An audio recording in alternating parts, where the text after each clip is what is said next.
कुंडली कवरदारी विठ्ठल श्रीनारायण हरिनाथ भगवान की जय माऊली ज्ञानेश्वर महाराज की जय जगद्गुरु तुकाराम महाराज की जय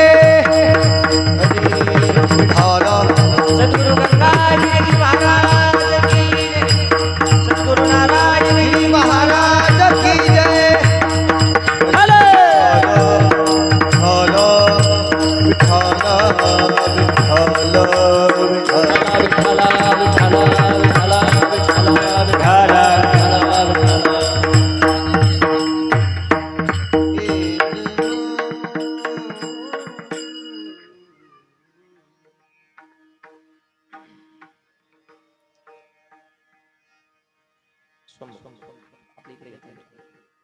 ते हे जोडी संत पाय येथून उठवू माथा मरणा वाचोनी सर्वथा होई बळकट माझ्या मना तुरे धीट येथून उठवू माथा मरणा वाचोनी सर्वथा तुका आला लोटांगणी भक्ती भाग्या झाली धनी येथून लुठवू माथा मरणा वाचोनी सर्वथा अजं रुक्मिणी प्राण संजीवनंतं परम धाम कैवल्यमेकं तुरीयं प्रसन्नं प्रपन्नार्ति हरदेव देवं परब्रह्मलिंगं भजे पांडुरंगं पांडुरंगा करू प्रथम नमन दुसरे चरणा संतांचिया त्यांच्या कृपादाने कथेचा विस्तारू बाबाजी सद्गुरु दास तुका ओम नमो ज्ञानेश्वरा करुणा करा दयाळा तुमचा अनुग्रह लाधलो पावन झालो चराचरी जयांची किलिया स्मरण होय सकळ विद्येचे अधिकरण तेची वंदो श्री चरण श्री गुरूंचे ते नमस्कारो नियाता नमो सद्गुरु तुकया ज्ञानदीपा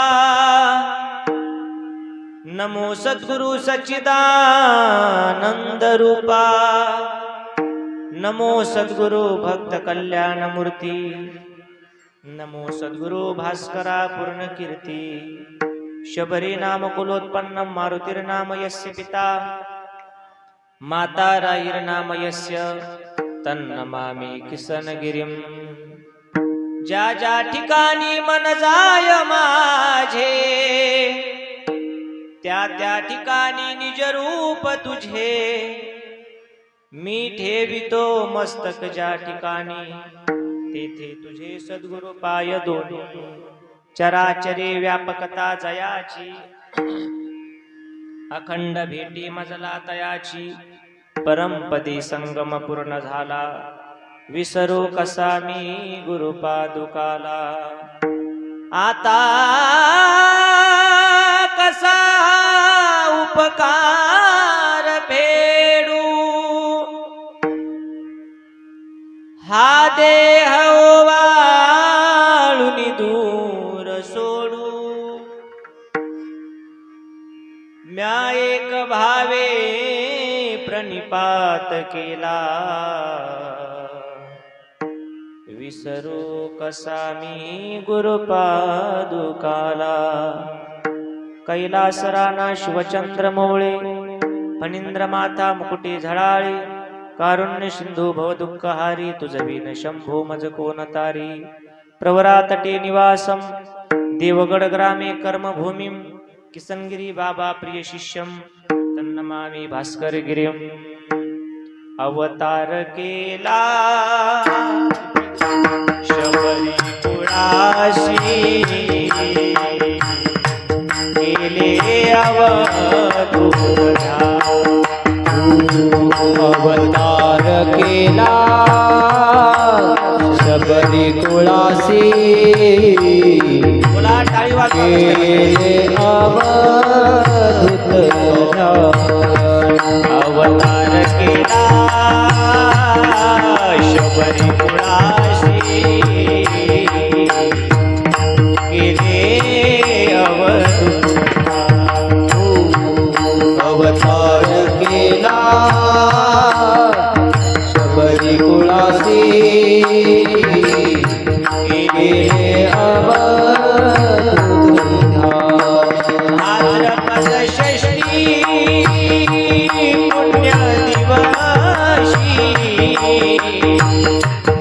प्रकटले योगी भाद्रपद षष्ठी पुण्य दिवशी प्रगटले योगी महान भाद्रपद षष्ठी पुण्य दिवशी प्रकटले योगी महान धन्य झालो तव गुणगाता किसनगिरी देवा धन्य झालो तव गुणगाता किसनगिरी देवा हो धन्य झालो तव गुणगाता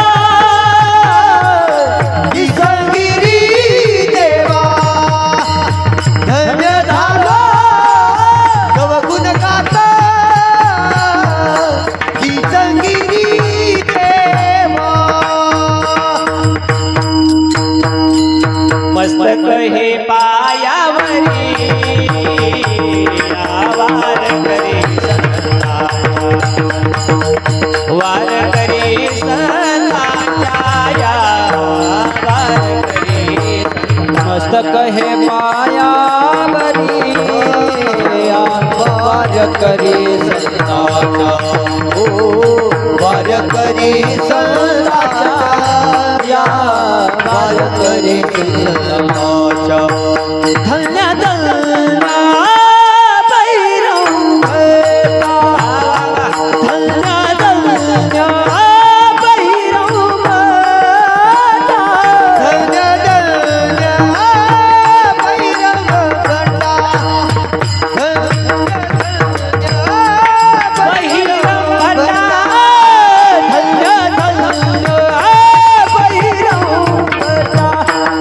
गंडा धन्य धन्य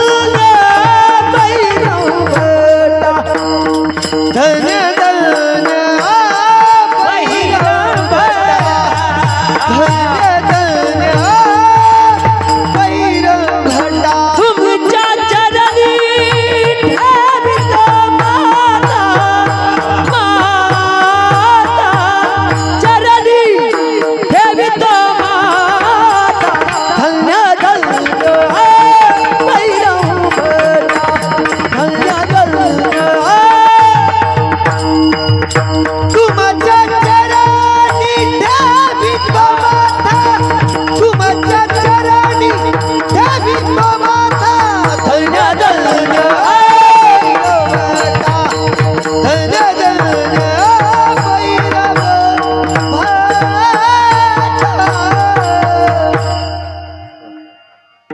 धन्य धन्य बहिरम भटा तुमचे चरणी माझा माथा भाग्याचा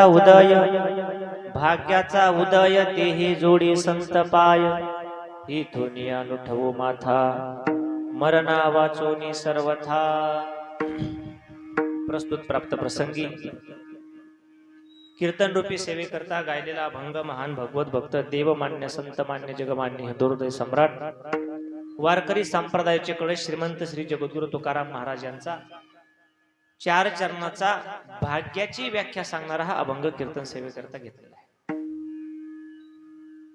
2 प्रकारांना तुकाराम महाराज भाग्याची व्याख्या या अभंगामध्ये करतात, त्याचं कौतुक व्यक्त करतात. अनेक काही भक्त मंडळी महाराजांसमोर आले, काही वारकरी मंडळी, त्यावेळेस महाराजांच्या मुखातून अभंग निघाला, भाग्याचा उदय ते हे जोडी संत पाय. असं महाराज तुमच्या जीवनामध्ये काय झालं? महाराज म्हणतात आज माझं भाग्य उदयाला आलं. पण कशावरून म्हणता महाराज की तुम्ही स्वतःचं भाग्य उदयाला आलं? महाराज सांगतात आज मला संतांची भेट झाली. अगदी माझ्या मनामध्ये ही सुद्धा नव्हतं की मला संतांची भेट होईल, परंतु ती झाली.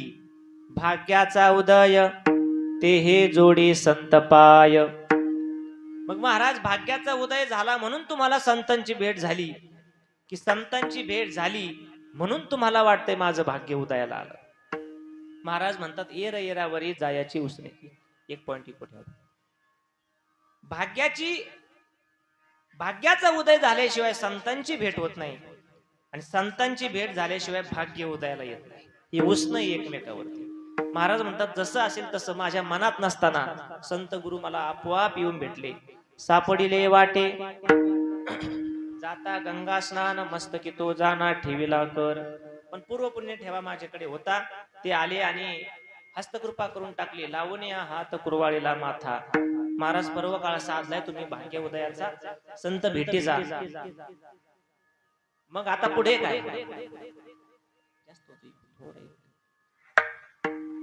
महाराज म्हणतात आता या संत सेवेतून बाहेर पडायचं. येथून या नुठवू माथा. आता या सेवेमध्ये गेलो की प्रसंगी मरण जरी आलं आणि मरण पाय दुःख जरी आलं तरी संत चरणापासून म्हणजे संत सेवेतून संतांची जी वाट वारकरी संप्रदायाला घालून दिली त्याच्यातून परत बाहेर पडणार नाही. मरण आले तरी सुद्धा. येथून या नुठवू माथा मरणा वाचोनी सर्वथा. आणि हे जनाला समाजाला सांगता सांगता महाराज स्वतःच्या मनालाही सांगतात की आता तू निर्धार कर. होई बळकट माझ्या मना तुरे धीट. तुला हा पर्वकाळ साधलेला आहे आणि तू याचा काहीतरी फायदा करून घे. संत सेवेमध्ये राहा, भजन पूजन ग्रंथ वाचन हे सगळं करून घे. हे मनाला सांगताना शेवटी तुकाराम महाराजांना विचारलं तुमची काय भूमिका आहे या संत भेटीबद्दल. महाराज सांगतात या पलीकडे आपण काहीच करू शकत नाही. माथा तर टेकवलाय पण माथा टेकून अजून शांत झालेला नाही. आता लोटांगण घालावं लागेल. तुका आला लोटांगणी भक्ती भाग्या झाली धनी. येथून या नुठवू माथा मरणा वाचोनी सर्वथा. विठ्ठल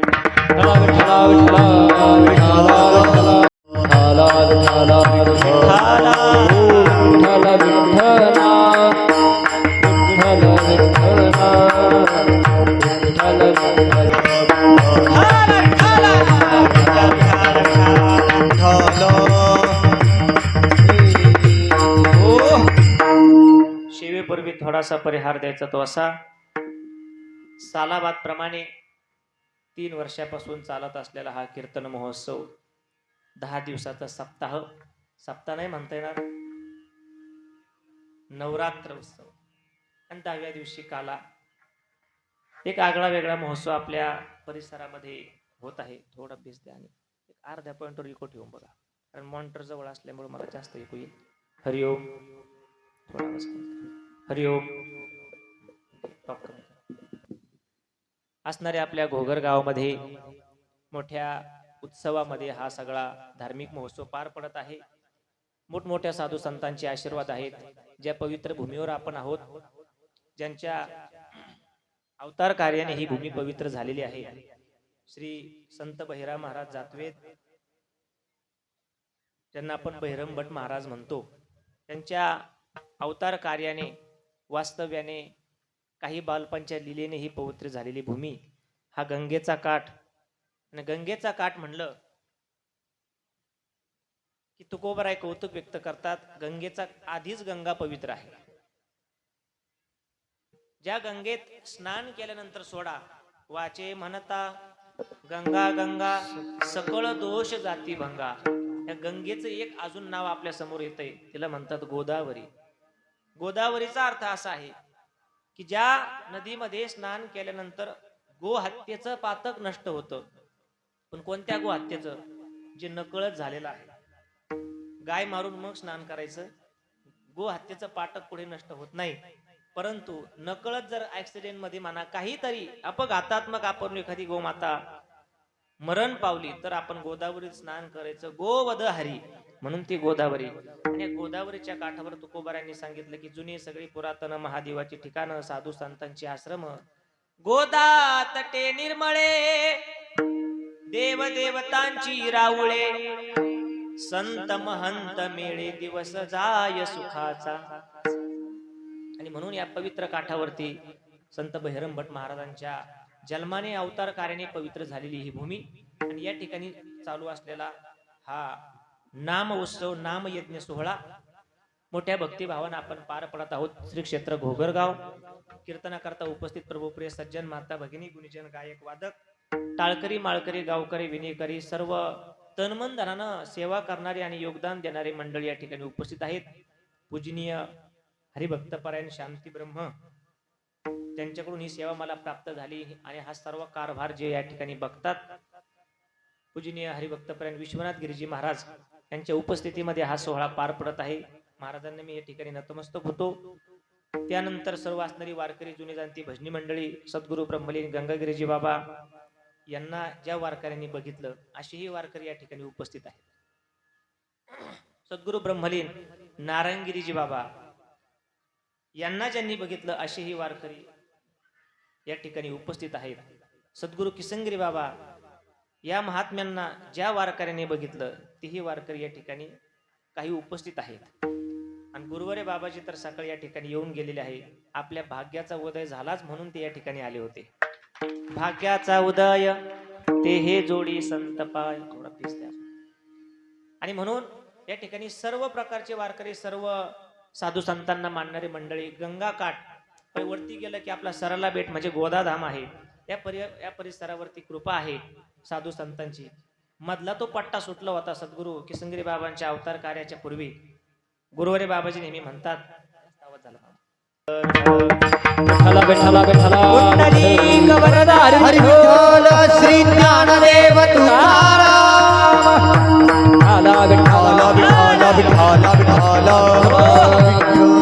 मधला जो पट्टा सुटला होता सद्गुरू ब्रह्मलीन गंगागिरी बाबांच्या अवतार कार्यानंतर मग सद्गुरू ब्रह्मलीन नारायणगिरीजी बाबा आणि सद्गुरू किसनगिरी बाबांचा हा काळ एक समकालीन संत होते. दोन्ही वेगळी लीला करणारे एक वारकरी संप्रदायात अध्वर्यू होते आणि एक साधनाशील जीवन. सद्गुरू किसनगिरी बाबांची कुठल्याच संस्थेमध्ये कुठे शिकलेले नव्हते. बाबांची स्वतः वैयक्तिक शिक्षण संस्था होती. आदर्श जीवन ही एक शिक्षण संस्था. आणि म्हणून या दोनही महात्म्याच्या वास्तव्यामध्ये वाढणारं संस्कारामध्ये वाढणारं हे गाव. म्हणून मोठ्या संस्कारामध्ये आपण सर्व धार्मिक सप्ताह या ठिकाणी पार पडतो. वस्तीवरती म्हणजे जुनं गाव या ठिकाणी पूर्वी होतं. या ठिकाणी कार्यक्रम होतोय. दूर दूर वस्तीवर लोक राहतात. शेतकाम आहेत. थोडासा उशीर होतोय आपल्याला कार्यक्रम सुरू व्हायला. आता बोलायला 8:15 झाली. पण आल्याच मला तात्या महाराजांनी सांगितलं जास्त काय वेळ कीर्तन करू नका. वेळेत कीर्तन सोडा आणि 10च्या पुढे काय जाऊ नका. म्हणजे आपली श्रद्धा किती आहे बघा. कीर्तन भजन आपल्या संस्कृतीने आपल्याला घालून दिलंय. 7 ते 9ची वेळ आहे. मी 9च्या पुढे जाणार नाही. देवगडची ती परंपरा आहे. आणि आपली श्रद्धा नाही. आपल्याला 7ला जाणं झालं सगळे कामं उरकून आपण 7:15ला येतो. मग महाराजांची पंचपदी गोड होते. नंतर चालही होते. महाराजही बोलायला सुरुवात होतात. 7:30 पावणे 8 8 8:15 शंकर बाबा पुढे गेले. नंतर अगदी 8:30 होतात तरी लोक येत राहतात. नाही कीर्तन हाती लागलं म्हणून काय झालं. भैरवी तरी ऐकायला भेटेल शेवटची चाल. आणि म्हणून शेतकरी माणसं आहात तरी सुद्धा एवढ्या मोठ्या प्रमाणामध्ये आमच्या माता भगिनी आणि पुरुष मंडळी उपस्थित आहेत. एकदा स्वतः करतात टाळी वाजवा. सुंदर या ठिकाणी रंगदेवता निर्माण करण्याचं ही सर्व आमची गुणीजन मंडळी आमची सर्व गुरुबंधू मंडळी काम या ठिकाणी करतात. सेवा देतात. हरिभक्तपरायण महाराष्ट्रातील नामवंत गायनाचार्य आमचे ज्येष्ठ गुरुबंधू हरिभक्तपरायण काशीनाथ महाराज टेकळ. एकदा गोड टाळी वाजवा. 8-10 दिवस खूप दुरून यावं लागतं आपल्याला. घरून फक्त आवरून इथे लवकर यायचंय. सुंदर आपल्या गायनाचा आनंद घ्यायचा. थोडा मेन आवाज द्या.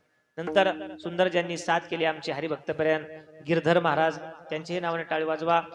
या ठिकाणी व्यासपीठ चालक आणि फार सगळ्या कामाचा व्याप सोडून वेळ देणारे आमचे असणारे गावकरी ज्येष्ठ गुरुबंधू हरिभक्तपरायण विजय महाराज पवार आवर्जून या ठिकाणी वेळ देतात.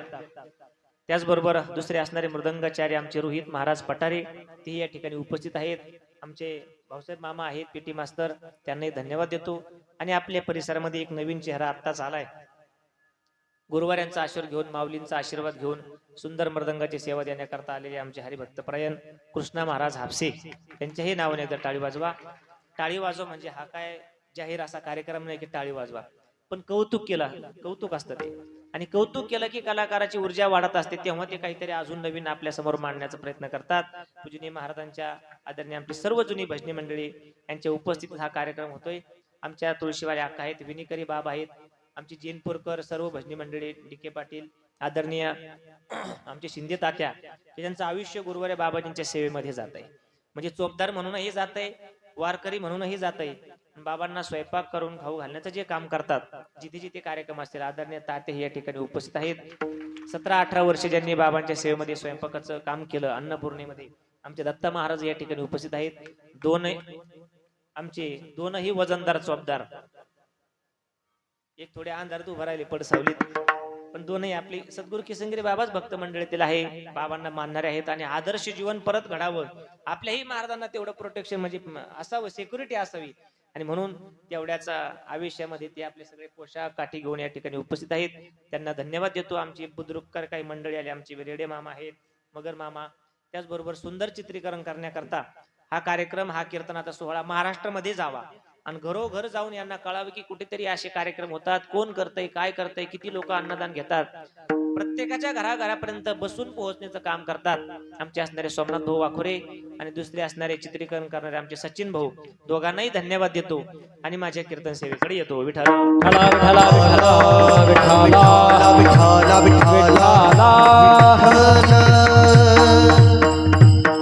विठ्ठला विठ्ठला विठ्ठल विठ्ठल विठ्ठला विठ्ठला विठ्ठला सुंदर या सप्ताह करता ज्यांची साऊंड सिस्टीम लाभली असे असणारे आमचे देवगड संस्थांचे सिस्टीम वाले बेल पिंपळगावचे आहेत रामेश्वर भाऊ शिंदे, त्यांनाही मी धन्यवाद देतो. या पत्र्यामध्ये सिस्टीम लागत नाही, म्हणजे आपण कितीही बटन फिरवली, शेवटी मशीन ते मशीन, त्याच्यात कितीही आपण प्रयत्न केले तरी हा आवाज वरती आदळतो आणि मग खाली येतो, आणि मग तो कीर्तनकाराला गायकांना कधी कधी स्पष्ट येत नाही. पण त्यांनी सुंदर लावली, त्यातल्या त्यात मलाही थोडं ऐकायला कमी जास्त आहे, कारण मी आधीच बहिरवाडीचा, आणि त्यातल्या त्यात थोडा आवाजाचा प्रॉब्लेम, म्हणजे त्यांचाही प्रॉब्लेम माझ्यावर नको, माझा त्यांच्यावर नको. विठाल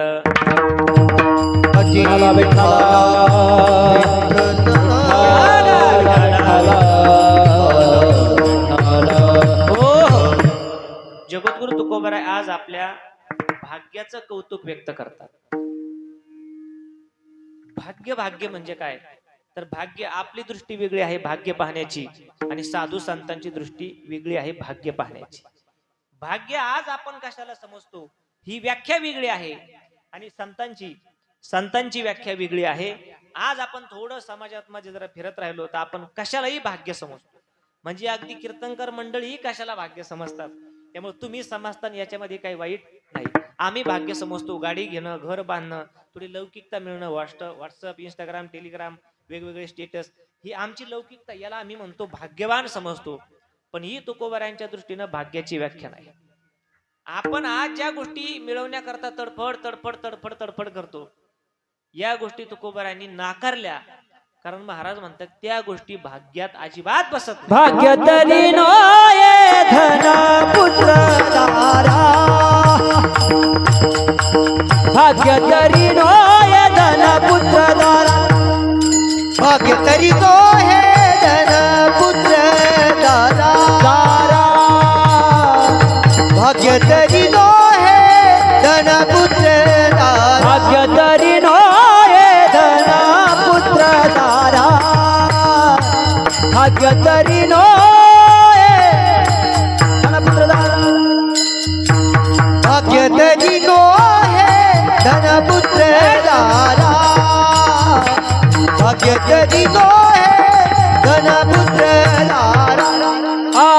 निकटवास बरा संतापाई, निकटवास बरा संतापाई, भाग्य तरी नोये धन पुत्र दारा, भाग्य तरी नोये धन पुत्र दारा.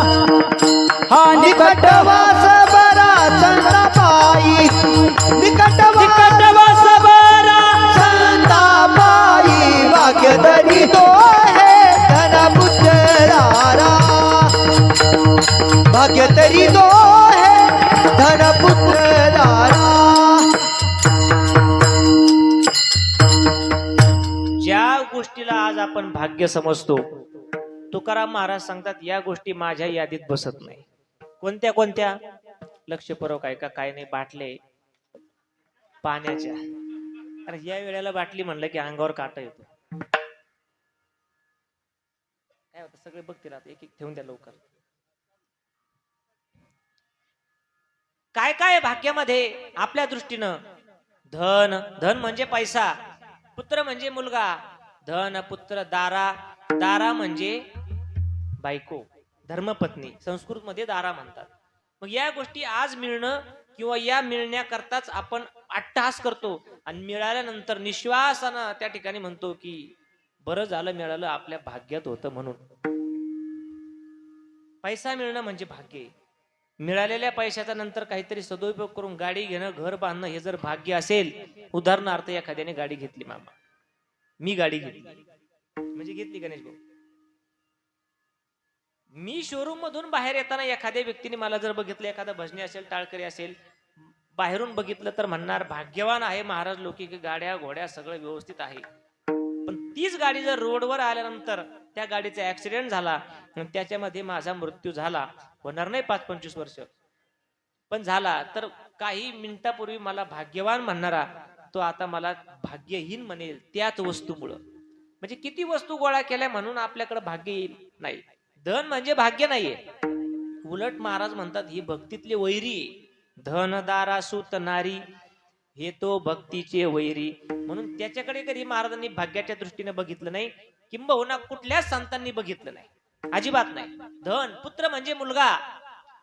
एखाद्याला मुलगा झाला की तो सगळ्या गावामध्ये पेढे वाटतो आणि स्वतःला भाग्यवान म्हणून त्या ठिकाणी घोषित करतो, भाग्यवान आहे, मुलगा झाला, मुलगा झाला, मुलगा झाला. महाराज म्हणतात अरे बाबा तू एकदम मोठा होऊ दे, त्याचं कर्तृत्व बघ, तो गीता भागवत करती श्रवण, का संध्याकाळी धाब्यावर जाऊन दारू पितो, हे सगळं कर्तृत्व बघ. आणि कालांतराने जर त्याने तुझी किंमत वाढवण्याकरता काहीतरी परमार्थ केला, शांतीरूपी नव्हे कोणाचा वाईट, वाढवी महत्व वडिलांचे, असं जर काही कर्तृत्व घडलं तर तू म्हण स्वतःला भाग्यवान आहे. एक मुलगा होणं म्हणजे भाग्यवान तू समजतो. आदरणीय वारकरी संप्रदायाचे भीष्माचार्य वक्ते बाबा नेहमी सांगायचे, ते त्यांच्याच मुखाने ऐकावं, पण थोडस ट्रान्सलेट करून सांगतो. ते शिवी देऊन सांगायचे. ते म्हणायचे एक मुलगा होणं म्हणजे तुम्ही भाग्यवान समजता. अरे बाबा जनावराला 10-10, 15-15 मुलं असतात, शिवाय रंग बदलून असतात, मग ते स्वतःला भाग्यवान समजतात का? नाही. या सगळ्या प्रपंचिक गोष्टी आहे, याला भाग्य म्हणता येत नाही. भाग्य तरी नोहे धन पुत्र दारा. दारा म्हणजे बोला, दारा म्हणजे तुम्ही. प्रत्येकाला एक धर्मपत्नी असते. आज ती मिळणं एखादा मुलगा भाग्यवान भाग्य समजतो, कारण मिळायचंच अवघड झालंय जरा. जुना काळ होता बाबा की बळच म्हणावं लागायचं, पाटील आमची मुलगी पदरात घ्यावा, बळच म्हणावं लागत होतं, वजन होतं मुलावाल्यांचं. थोडासा काळ बदलला आणि या काळाला एक गोष्ट जास्त काळ सहन होत नाही, तो म्हणतो थोडस बदल, परिवर्तनीय संसार का नियम हे. मग त्याने मुलीवाल्यांना संधी दिली. आता मुलावाल्यांना, मुलाच्या बापाला, मुलीच्या बापाला जे हेरे घालावं लागतो, जे हरिराम भाऊ ते म्हणते आमदा नाही करायचं, पाहू नंतर, आमचा एवढा मुलगा पदरात घ्यावा. 36चा झाला, काय पदरात घेता त्याला? शेतीचा मिळालेला हा शाप आहे शेतकऱ्याला. त्या दिवशी कथेमध्ये बोललो, टाकळे बांधकर भक्त मंडळी सर्व आलेली. शेती आपण जतन करायची सांगितली होती, निवडून तण, शेती करावी जतन. अहो शेतकरी हा या जगाचा पोशिंदा आहे. काही बंद पडू द्या, पण शेती बंद पडली तर जग बंद पडेल. MIDC, दवाखाने, आरोग्य केंद्र, राजकारण, सत्ता, पद, प्रतिष्ठा, हे सगळं बंद पडू द्या, कधी देश बंद पडला नाही. कोरोनात सगळं बंद होतं. कोरोनात 2 गोष्टी चालू होत्या, श्वास आणि शेती. मग आपण काय केलं शेतीच्या बाबतीत? आपण शेतीची जनावर म्हणजे गोमाता, गोमातेने ज्यावेळेस दूध दिलं नाही त्यावेळेस खाटकाला कापायला दिली आपल्याच पूर्वजांनी. एक भाकड गाय आपल्याला सांभाळता आली नाही.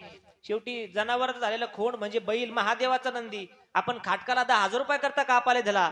आणि मग या शेतीने विचार केला, पिढ्यानपिढी या घराचं मी भूक भागवते आणि यांनी माझे हे सगळे भूमिपुत्र कापायला दिले. तुमच्या मुलाचे लग्न कसे होते मी पाहते. पण थोडासा आता परत हा तरुण शेतीकडे वळायला लागलाय, कारण शेतकरी हा जगाचा पोशिंदा आहे. माणसं येत राहतील, पिढ्या येत राहतील, जात राहतील, शेती कधी बंद पडणार नाही. ज्या वेळेस शेतकऱ्याचा नांगर बंद पडेल त्यावेळेस हा देश पडेल. कारण जय जवान जय किसान. थोडासा काळ बदलला म्हणून हे सगळं आपल्याला बघावं लागलं. मुलगी भेटत नाही. सगळ्या समोर एकच प्रश्न आहे आज, लग्न लग्न लग्न. दत्ता महाराज झालं म्हणून बरं आहे आपल्या सगळ्यांचं, पण प्रत्येकासमोर मामा ज्यांचं लग्न झालं त्यांच्या समोर सुद्धा हाच प्रश्न आहे लग्नाचा. ज्यांचं जमलं त्यांच्या समोर सुद्धा हाच प्रश्न आहे लग्नाचा, आणि ज्यांची होत नाही त्यांच्या समोर सुद्धा हा प्रश्न आहे लग्नाचा. शेतकऱ्याच्या मुलाचे होणार, तिघांसमोर प्रश्न आहे. ज्यांचे झाले त्यांना प्रश्न आहे आपल्या मुलाचं होईल का. ज्यांचं जमलं त्यांच्या समोर प्रश्न आहे जमलेलं टिकन का. कारण साखरपुड्यात आता एक नवीन प्रथा आली, बोगस प्रथा. काय देतात, मोबाईल देतात, आणि मोबाईलने अति परिचय होतो, गुणदोष कळतात. अति परिचय झाल्यामुळे बोलणंही कळतं, मी काम करणार नाही, मी असं करणार नाही, मी तसं करणार नाही, हा म्हणतो तुला काम करावं लागेल. मग थोडी आरी तिरी मिरी सगळं होतं, आणि मग ते जमलेलं लग्न मोडून मोठमोठ्या माणसांना मानाखाली घालावं लागतात, की ज्यांनी अनेक प्रयत्नांनी बळच याचं लग्न जमवलेलं असतं. अरे बाबा कर, देवगाची खेती कर, बेटाची खेती कर, पाहू नंतर आपण. आणि हा आपला फोन दिला की बोलत राहतो काहीतरी आणि नंतर मोडून टाकतो. त्यांच्याही पुढे हाच प्रश्न आहे, जमल का त्या ठिकाणी, होईल का लग्न. आणि ज्यांची झाली नाही त्यांच्या पुढे हा प्रश्न आहे. पण आजच्या दृष्टीने जरी ते भाग्य असेल तर तुकाराम महाराज सांगतात, बायको मिळणं लग्न होणं हे माझ्या दृष्टीनं भाग्य नाही. भाग्य तरी नोहे धन पुत्र दारा. मग तुमच्या दृष्टीनं भाग्य काय, निकट वास बरा संतापायी. भाग्य या शब्दाची व्याख्या पहिली ओळखून घ्या. भाग्य एवढं मोठं त्या ठिकाणी तत्व आहे, ज्याचं भाग्य उजळलंय तो कधी रात्रीतून श्रीमंत होईल सांगता येत नाही. पण जो भाग्यहीन झाला तो रात्रीतून कधी भिकारी होईल. अशी अनेक माणसं आपण बघितले आपल्या शेजारी पाजारी. 500-500 एकर शेती होती, मागे त्यांच्या नोकर होते छत्री घेऊन चालायला, की चला पाटील पुढे तुम्हाला ऊन लागतंय. एवढं सगळं होतं, परंतु होतच नाही झालं का, भाग्य त्या ठिकाणी त्यांना टिकवता आला नाही, त्यांना क्षेम करता आला नाही. त्याचा वेगवेगळ्या दृष्टीने भाग्य बघितलं जातं. आज आपण ज्याला भाग्य समजतो, असाच एक मित्र त्याचं भाग्य शोधण्याकरता एका त्याच्या मित्राकडे गेला. 2 मित्र होते, एकाचं नाव दत्ता आणि एकाचं नाव लक्ष्मण. तर दत्ता भाग्य बघायचा, म्हणजे नशीब सांगायचा. भाग्य कधी कधी कपाळावरून सांगितलं जातं की तू भाग्यवान आहेस, रुंद कपाळ, भवरा, हाताची बोट लांब असेल, समोरचे 2 दात जर जन्मतः बाहेर असतील, जीभ लावून काढलेले नाही, ते बाहेर असतील तर तो व्यक्ती भाग्यवान असतो. हातापायाची बोट, शरीराच्या ठेवणीवरून, बोलण्या चालण्यावरून, याच्यावरून भाग्य किंवा प्रारब्ध नशीब सांगितलं जातं. अजूनही चाणक्य नीतीमध्ये एक आलेले, आमच्या माता भगिनी, अंगठ्याजवळचं बोट जर लांब असेल, ज्याच्यात आपण जोडवे घालतो, ते जर लांब असेल तर मालक आयुष्यभर त्यांच्या आज्ञेत राहतात. घरी घरी इथं कुठं आता कवर आज्ञेत ठेवता. शेवटी संस्कृतीने ते सांगितलेलंच आहे. अशा वेगवेगळ्या पद्धती भाग्य सांगण्याच्या आहे. हाताच्या रेषेवरून भाग्य सांगितलं जातं. तो मित्र हाताच्या रेषेवरून, गावात ब्राह्मण होता बिचारा, भविष्य सांगायचा, आणि हजारो लोकांचं त्याने चांगलं केलं. तू आज हॉटेल उघड, तू आज शेतीचं काम काहीतरी कर, तू ही वस्तू खरेदी कर, असं सांगता सांगता अनेक लोकांचं चांगलं केलं. त्याचा एक मित्र गरीब शेतकरी होता, आणि तो म्हणला, का रे एवढ्या लोकांचं चांगलं केलं, भाग्य सांगतो, पण कधी मला तू म्हणला का एका शब्दाने की तुझंही मी भाग्य बघतो, माझ्याकडे ये, तुझं चांगलं होईल. तो म्हणला, खरंच यार लक्षातच राहिलं नाही. शेत आपलं म्हणतो विहिरीजवळच वाफा कोरडा राहिला. मग काय कर म्हणले तुझा हात पुढं. आणि मग त्या शेतकऱ्यांनी, ज्याची गरिबी आली होती, त्याने आपल्या मित्रासमोर हात पुढे केला. त्याने हात बघायला आपलं भिंग वगैरे सगळं घेतलं, हात बघितला आणि आश्चर्य व्यक्त केलं. म्हणला, बाप रे, काय भाग्य म्हणलं तुझं, काय माझ्या भाग्यात. आज तू काहीही काम कर म्हणले तरी तुला त्याच्यामध्ये यश मिळणार. अरे पण काय करू, वडापावचा गाडा टाकू की शेअर मार्केटमध्ये पैसे गुतू की कॅमेरा घेऊ की कीर्तन करू, काय करू, काय नेमकं मी. तो म्हणला, कीर्तन नको करू, कीर्तनकार भरपूर आहे, तू एक काम कर, तू आज काही कर, अगदी काही, म्हणजे याला सीमाच नाही म्हणले.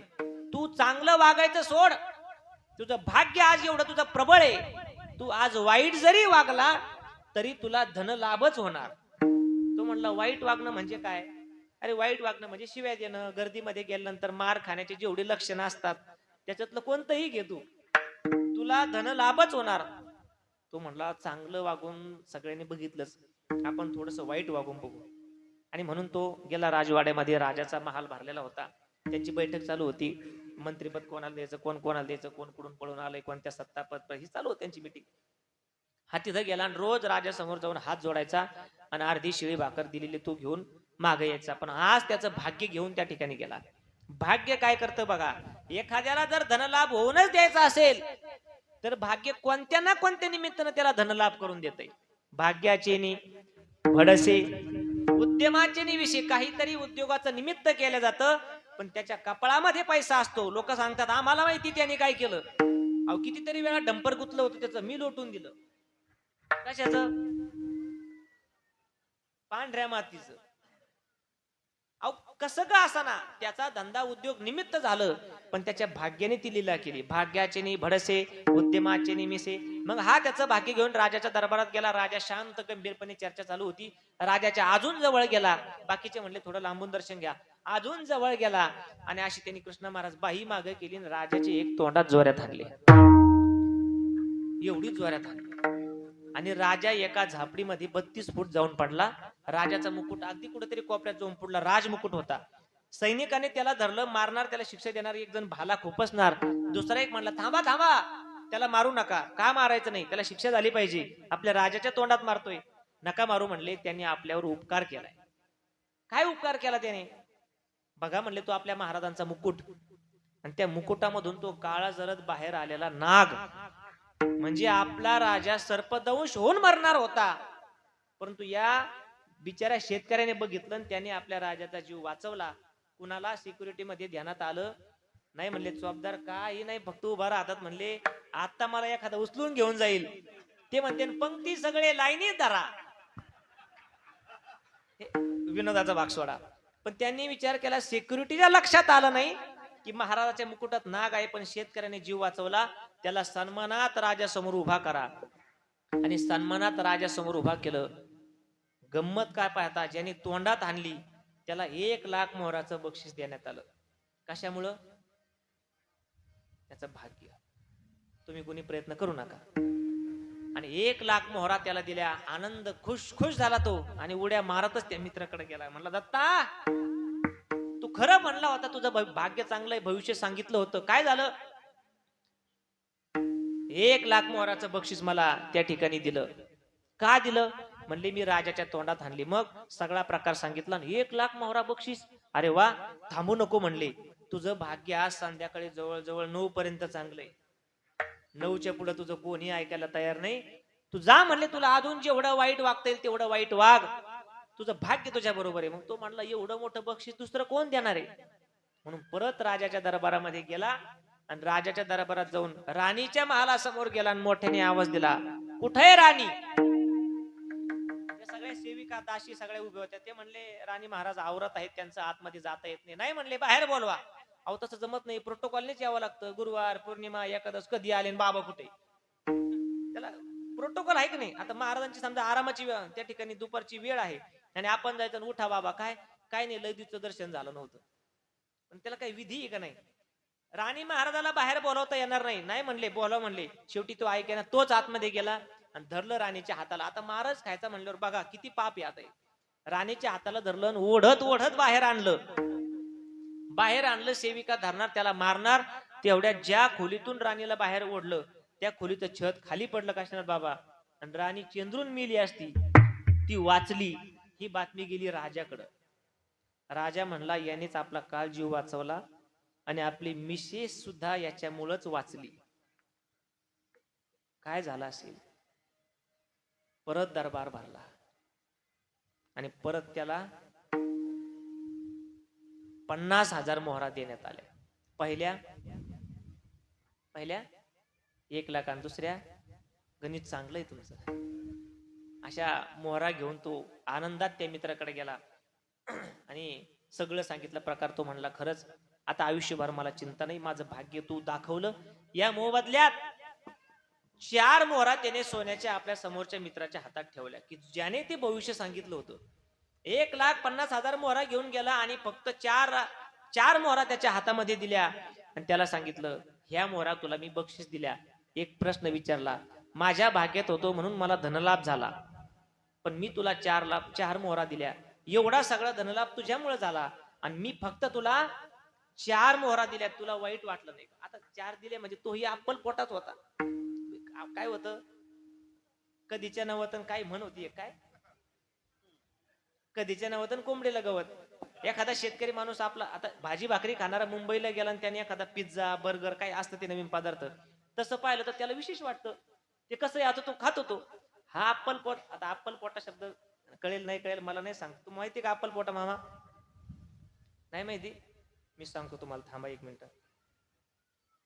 अक्कलकोट म्हणजे असे काही मंडळी बसलेले असतात, असं सुंदर कीर्तन चालू असतं, काही खाण्याचे पदार्थ वाटले, सांगतो ना, थांबा ना, गुळ तर खाऊन द्या मला. त्याला काय म्हणतात? हा, अक्कलकोटा. फक्त मला, यू वॉन्ट मी, फक्त मला पाहिजे. त्याने 4 मोहरा त्याच्या हातात ठेवल्या आणि म्हणला, तुला वाईट वाटलं नाही का?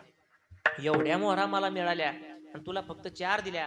त्या भाग्य बघणाऱ्या मित्राने सांगितलं, बघ तुझं भाग्य आज तुझ्या बरोबर आहे म्हणून तुला धनलाभ झाला. ज्या वेळेस माझं भाग्य माझ्या दारात येईल त्यावेळेस मी तुझ्याही पेक्षा श्रीमंत होऊ शकतो, कारण भाग्य भाग्य आहे. भाग्य कधी कुणाला श्रीमंत करेल आणि कधी कुणाला गरीब करेल सांगता येत नाही. विठाल विठ्ठला विठ्ठला विठ्ठला विठ्ठला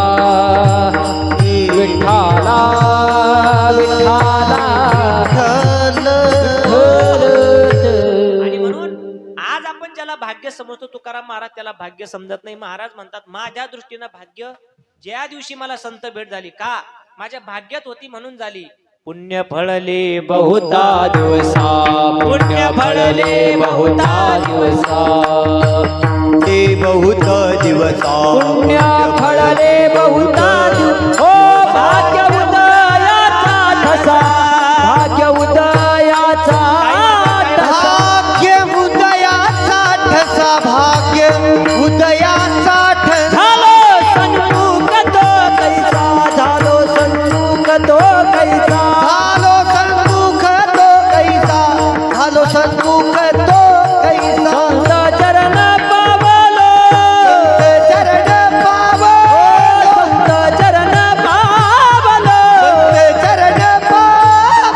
आजी फिटले माझे कोडे आजी फिटले माझे कोडे आजी फिटले माझे कोडे आजी फिटले माझे कोडे आजी फिटले माझे गोड आजी फिटले माझे गोड आजी फिटले माझे गोड आजी फिटले माझे गोड पुण्य फळले बहुता दिवसा भाग्य उदयाचा ठसा झालो सन्मुख तो कैसा संत चरण पावलो पुण्य फळले बहुत दिवसा भाग्य उदयाचा ठसा झालो सन्मुख तो कैसा संत पावलो पुण्य फळले बहुता दिवसा भाग्य उदयाचा ठसा. आज मी खऱ्या अर्थानं मला भाग्यवान समजतो, का महाराज म्हणतात संत भेट झाली म्हणून. मग महाराज आम्हालाही आमचं भाग्य उजळायचंय. इकडे बघा, काय नाही, काय करावं आम्ही आमचं भाग्य उजळण्याकरता किंवा आमचा भाग्योदय होण्याकरता. महाराज सांगतात, या मृत्यू लोकात काही तत्व असे आहेत की जे आपल्याला आपल्या भाग्याचा उदय होऊ देत नाही. आज प्रत्येक जण मोठा होण्याचा प्रयत्न करतो, पण काहीतरी एखादी चूक होते आणि होत्याचं नव्हतं झालं असं होतं. दारात आलेली लक्ष्मी भाग्यानं, पण घरातली एखादी चूक त्या लक्ष्मीने बघितली तर आपल्या घरात हत्तीच्या पावलानं येणारी लक्ष्मी हळूहळू हळूहळू असं वारुळातून मुंग्या निघून गेल्यासारखी आपोआप निघून जाते. महाराज म्हणतात, या गोष्टी सांभाळा. कोणत्या?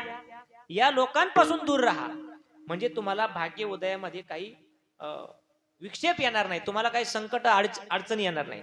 कोणापासून दूर राहायचं महाराज? महाराज म्हणतात, देवद्वेषी, मिथ्याभाषी, नामनिंदकहा, निराधारो, नुनानुभवहा, हे काही महत्वाची तत्व सांगितले. यांच्यापासून दूर राहा. यांच्या बरोबर जर तुम्ही राहिले तर भाग्याचा उदय होणार नाही. पहिला म्हणजे देवद्वेषी, ज्याला देव आणि देवाचं कर्तृत्व मान्य नाही, देवाचा द्वेष करतो, अशापासून दूर राहा. त्याला आज नास्तिक म्हणतात. आपल्याला काही माणसं बसलेली असतील, बाहेरही असतात, समाजात असतात. आपण कीर्तनाला निघालो तर ते म्हणतात, चालले टाळ कुटायला. देवद्वेषी, ज्यांनी ज्यांनी देवाचा द्वेष केला, इतिहास सांगतोय, पुराण सांगतात, त्यांचा त्या ठिकाणी धिक्कार केलेला आहे. धिक्कार.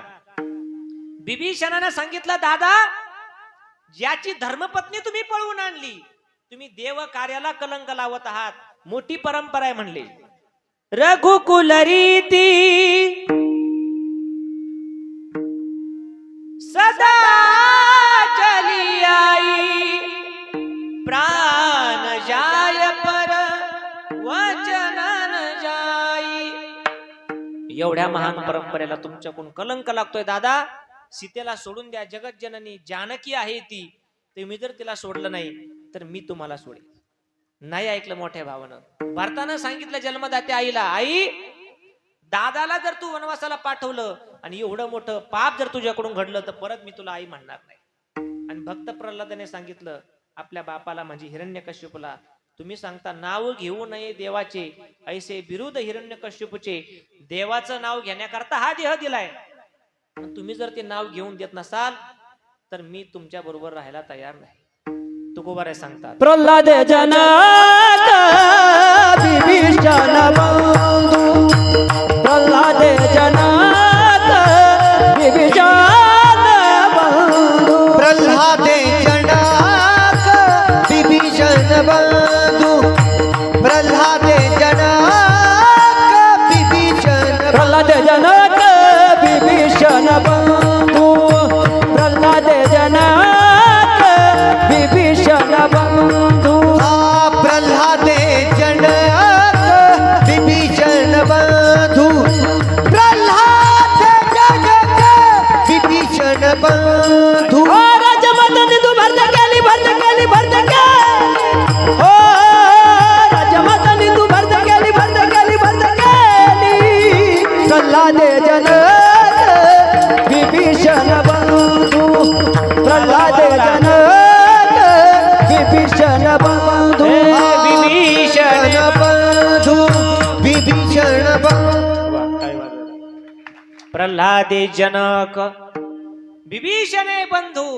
राज्य माता निंदू भरते केली, देवाचा द्वेष करणारे होते आणि मग त्यांच्या भाग्याचा उदय झाला.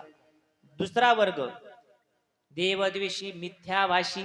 मिथ्याभाषी म्हणजे नेहमी बरळत राहणारा, काही बोलणारा, ज्याच्या बोलण्याला पुरावा नाही, काही नाही. मिथ्या म्हणजे थोडं खोटं, लटक, आणि ज्याच्यामध्ये भाव नाही.